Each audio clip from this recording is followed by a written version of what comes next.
यदि आप भी एक क्रिएटर हैं या फिर यूट्यूब क्रिएटर्स के तौर पर अपना करियर बनाने की सोच रहे हैं तो ये खबर आपके काम की है। आज हम आपको यूट्यूब के 3 चेतावनी यानी 3 स्ट्राइक नियम के बारे में बताएंगे और साथ ही अपील करने का तरीका भी बताएंगे।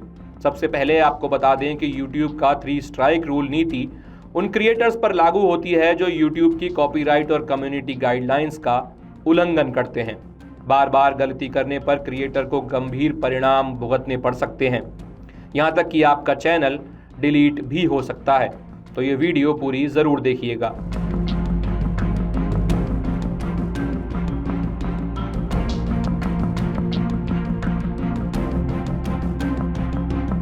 YouTube 90 दिनों की रोलिंग विंडो में 3 स्ट्राइक की प्रणाली पर काम करता है। सबसे पहली चेतावनी, 1 सप्ताह के लिए वीडियो अपलोड, लाइव स्ट्रीमिंग और कुछ फीचर्स पर रोक लग जाती है। ये स्ट्राइक 90 दिनों तक एक्टिव रहती है। इसके बाद बारी आती है दूसरी चेतावनी की। यदि 90 दिनों के भीतर दूसरी स्ट्राइक मिलती है तो प्रतिबंध 2 हफ्तों के लिए बढ़ जाता है। इसके बाद बारी आती है तीसरी चेतावनी की।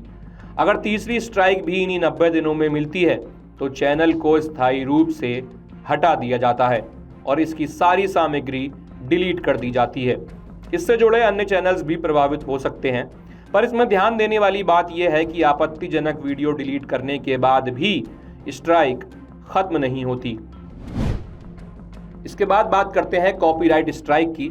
अगर आप बिना अनुमति किसी और के कंटेंट का उपयोग करते हैं, जैसे गाना, वीडियो क्लिप आदि, तो कॉपीराइट होल्डर उसकी शिकायत कर सकता है, जिससे वीडियो हटाया जा सकता है और स्ट्राइक भी मिलती है।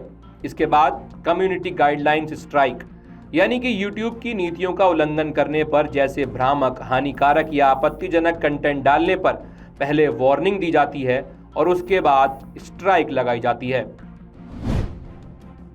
अगर आपको स्ट्राइक मिलती है तो आपको ईमेल या अगर आपने अपना लैपटॉप ऑन कर रखा है तो डेस्कटॉप पर नोटिफिकेशन के जरिए सूचित किया जाता है, जिसमें कौन सा कंटेंट हटाया गया, किस नीति का उल्लंघन हुआ, चैनल पर क्या असर पड़ेगा, आगे आपको क्या करना चाहिए, इन सारी जानकारी का आपको नोटिफिकेशन दिया जाता है। यदि आपको लगता है कि स्ट्राइक गलती से लगी है तो आप इन तरीकों से अपील भी कर सकते हैं। सबसे पहला तरीका है अपील करना।